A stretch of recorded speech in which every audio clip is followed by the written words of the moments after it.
আসসালামু আলাইকুম ওয়া রাহমাতুল্লাহি ওয়া বারাকাতু।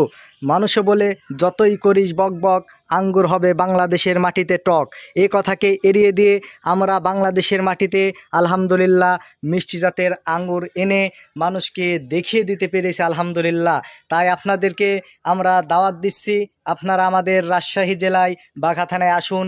এসে আমাদের গাছ থেকে আপনারা এইভাবে করে নিজ হাতে আঙ্গুর পেড়ে খেয়ে দেখে তারপর আপনারা বলুন যে আঙ্গুর আসলে মিষ্টি কিনা।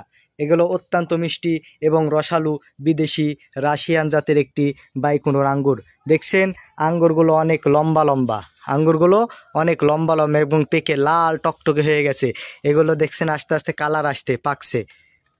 তো আলহামদুলিল্লাহ আজকে পর্যন্তই, দেখা হচ্ছে পরবর্তী ভিডিওতে ইনশাল্লাহ। আসসালামু আলাইকুম ওয়া রাহমাতুল্লাহি ওয়া বারাকাতু।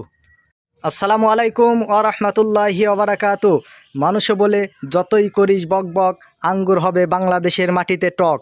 এই কথাকে এড়িয়ে দিয়ে আমরা বাংলাদেশের মাটিতে আলহামদুলিল্লাহ মিষ্টি জাতের আঙ্গুর এনে মানুষকে দেখিয়ে দিতে পেরেছি আলহামদুলিল্লাহ।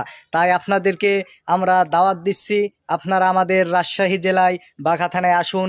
এসে আমাদের গাছ থেকে আপনারা এইভাবে করে নিজ হাতে আঙ্গুর পেড়ে খেয়ে দেখে তারপর আপনারা বলুন যে আঙ্গুর আসলে মিষ্টি কিনা। এগুলো অত্যন্ত মিষ্টি এবং রসালো বিদেশি রাশিয়ান জাতের একটি বাইকুনোর আঙ্গুর। দেখছেন আঙ্গুরগুলো অনেক লম্বা লম্বা, আঙ্গুরগুলো অনেক লম্বা লম্বা এবং পেকে লাল টকটকে হয়ে গেছে। এগুলো দেখছেন আস্তে আস্তে কালার আসতে পাকছে। তো আলহামদুলিল্লাহ আজকে পর্যন্তই, দেখা হচ্ছে পরবর্তী ভিডিওতে ইনশাল্লাহ। আসসালামু আলাইকুম ওয়া রাহমাতুল্লাহি ওয়া বারাকাতু।